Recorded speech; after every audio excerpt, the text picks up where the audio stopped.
question says find the power set of set y. Now see this question. We have to find the power set. Now for you to find the power set, you use the shortcut. The power set is 2 raised power n.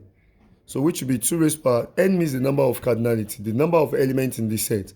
And if you check, the number of elements in this set is 1, 2, 3, 4, 5. So 2 raised power 5. The answer is what? 32. So this is what? The answer.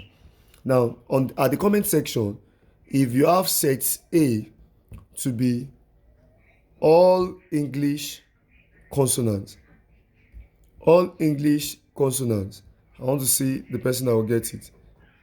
All English consonants. Now, what is the power set of A? What's the power set of A? Now, let me have the power set of A.